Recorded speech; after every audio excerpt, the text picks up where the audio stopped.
November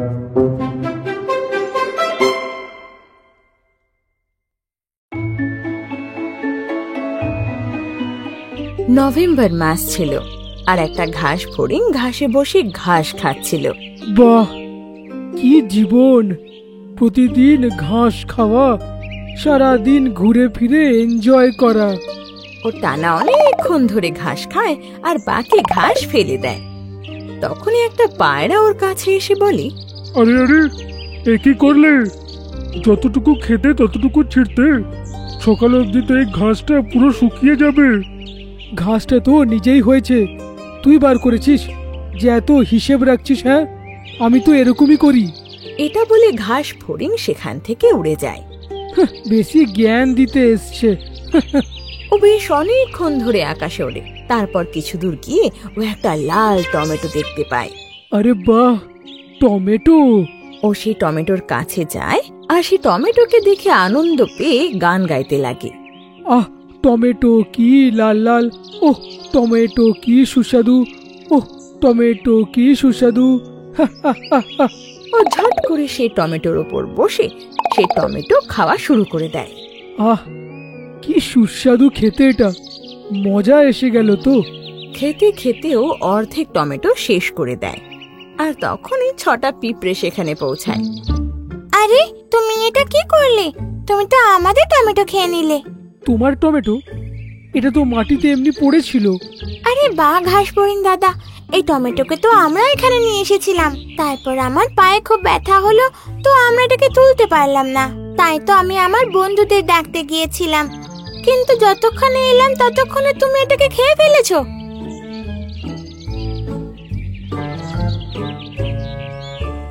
ই মা, ক্ষমা করো, আমি অর্ধেক খেলাম, কিন্তু অর্ধেকটা তোমার বাসায় পৌঁছে দিই। এটা তো আমরা আজকের খাবার জন্য নিয়ে যাচ্ছিলাম না, শীত তো আসলো বলে। শীতের সময় তো খাবার খুঁজলেও পাবো না আমরা, তাই তো আমরা সবাই এখন খাবার খুঁজছি। এখন যদি এই অর্ধেক খাওয়া টমেটো আমি নিয়ে যাই, তবে সেটা আজও টিকবে না, কালকেই নষ্ট হয়ে যাবে। কি বললে? ঠান্ডার জন্য এখন থেকেই? হ্যাঁ, শীতের জন্য আমরা সবাই খাবার জমা করি, কারণ আগের বছর এত তীব্র ঠান্ডায় কত পশু পাখি মারা গিয়েছিল। ঠিক আছে, টমেটোর গাছের কাছে আমাকে নিয়ে যাও, একটার বিনিময়ে 2টো টমেটো তোমার বাসায় পৌঁছে দেবো। এটা শুনে পিঁপড়ে খুশি হয়ে যায় আর ঘাস ফড়িং পিঁপড়ের সাথে সে টমেটোর বাগানে গিয়ে পৌঁছায়। ও কামড়ে কামড়ে 2টো টমেটো নিচে মাটিতে ফেলে দেয়। দেখো, একলা কিভাবে এটাকে আমি উঠিয়ে নিই। ঘাস ফড়িং টমেটো তুলতে চায়, কিন্তু এত ভারী ছিল যে তুলতে পারে না। আরে, কি ভারী রে ভাই!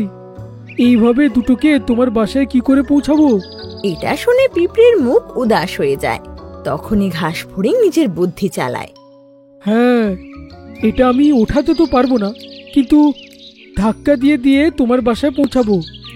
এটা বলে ঘাস ফড়িং আকাশে ওড়ে আর সেই টমেটোকে গিয়ে ধাক্কা মারতে লাগে। টমেটো তাতে এগিয়ে যেতে লাগে। আরে বাহ ঘাস ফড়িং দাদা, এ তো দারুণ উপায় দিয়েছো। এইভাবে সেই ঘাস ফড়িং টমেটো ধাক্কা মারতে মারতে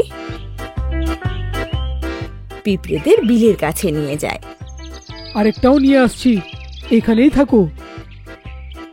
এটা বলে ও আকাশে ওড়ে আর দ্বিতীয়টাও এভাবেই ধাক্কা মেরে মেরে ওর বিলের কাছে নিয়ে আসে। ধন্যবাদ ঘাস ফড়িং দাদা। এটা দেখে পিঁপড়েদের রানী বলে, ঘাস ফড়িং দাদা, তোমার জন্য তো এই কাজ খুবই সহজ, তাই তোমারও শীতের জন্য এখন থেকে খাবার জমা করা উচিত। এইবার কিন্তু ভয়ঙ্কর বরফ পড়তে চলেছে, মাটির একটা অংশ তুমি দেখতে পাবে না, তখন সমস্যার সম্মুখীন হতে পারো। তোমরা নিজের কাজে লেগেই থাকো, আমি তো উড়ে যেতেই পারবো। এখানে নয় তো অন্য কোনো জায়গায় আমার জন্য খাবার খোঁজা সহজ অনেক। এটা বলে ঘাস ফড়িং সেখান থেকে উড়ে যায়।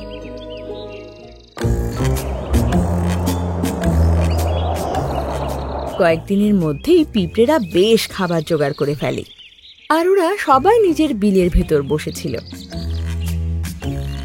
তখনই কিছু পিঁপড়ে সেখানে আসে। চলো সবাই এই গুহাটা খালি করে দাও। আরে বড় কষ্ট করে এই খাবার জোগাড় করেছি, আর এই বিল আমাদের। আমরা কেন এই বিল ছাড়বো? দেখো খুব ঠান্ডা পড়ছে, কিন্তু বেরিয়ে যাও, এরপরে বেরোতেও পারবে না তোমরা। তো মেয়ে পিঁপড়ে আর ছেলে পিঁপড়ের মধ্যে লড়াই শুরু হয়। ঘাস ফড়িংও সেই সময় সেখান দিয়ে যাচ্ছিল। আরে পিঁপড়ের গুহা থেকে কিরকম আওয়াজ বেরোচ্ছে? ঘাস ফড়িং তখন বিলের ভেতর ঢোকে, তো ছেলে পিঁপড়েকে ভেতরে দেখতে পায়। কি হয়েছে? এইভাবে তর্ক করছো কেন তোমরা? ঘাসফড়িং দাদা দেখো না, এই ছেলে পিঁপড়েগুলো খুব দাদাগিরি করছে, বলছে এখান থেকে চলে যেতে আমাদের। কি ভাই, এইভাবে তুমি তো বের করতে পারো না, এদের বাসা এটা, আর সব জিনিসগুলো তো এদেরই। তোকে বেশি জ্ঞান দিতে হবে না, বুঝলি? চুপচাপ এখান থেকে কেটে পড়, আমাদের কাজে বাধা দিবি না। আচ্ছা, নাক গলাবো না, তাই তো? দেখ কেমন মজা দেখাই আমি, তুই দেখ এবার। এটা বলে ঘাস ফড়িং আকাশে ওড়ে আর পিঁপড়েগুলোকে আক্রমণ করতে লাগে। আরে আরে, আমাদের হাড় গোড় সব তো ভেঙেই দেবে রে।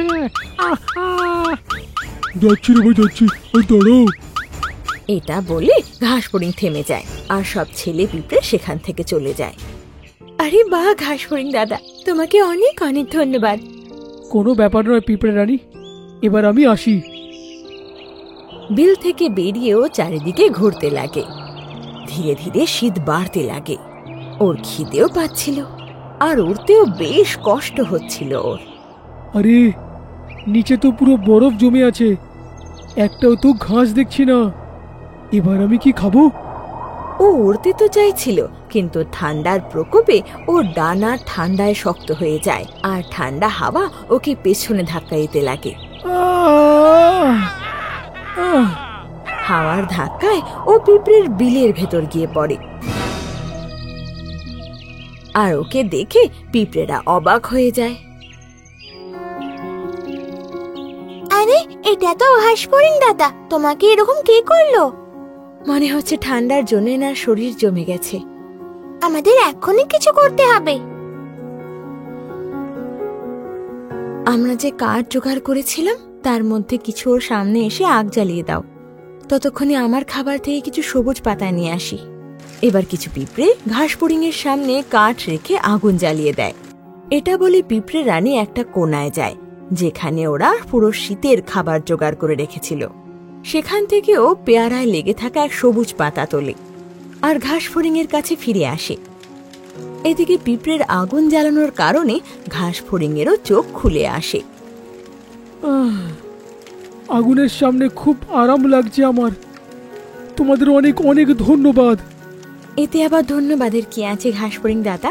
ওই ছেলে পিঁপড়ে থেকেও তো তুমি আমাদের রক্ষা করেছো। সেদিনকে সাহায্য না করলে আজ হয়তো আমরা এভাবেই ঠান্ডায় মরে যেতাম কোনো এক জায়গায়। কিন্তু তোমাদের কথা শুনে ওই দিন খাবার একত্রিত করে নিতাম যদি, তাহলে এই দিন দেখতে হতো না। তোমাকে না খেয়ে আর থাকতে হবে না, এই দেখো তোমার জন্য খাবার। আরে বাহ, এটা তো পেয়ারার পাতা না? খুব পছন্দ আমার। এটা বলে ঘাস ফড়িং পাতা খেতে লাগে। আগুনের সামনে বসে ওর ঠান্ডা কমে যায়, আর পাতা খেয়ে ওর খিদেও কমে যায়, আর ও একদম সুস্থ হয়ে যায়। পরের বার থেকে তোমাদের মতন আগের থেকে খাবার জমা করে নেব, আর তোমাদের সাথে এই গুহাতে ঠান্ডা কালটা কাটিয়েই দেব। এটা শুনে পিঁপড়েরাও খুব খুশি হয়, আর সবাই মিলে আগুনের সামনে বসে গল্প করতে লাগে।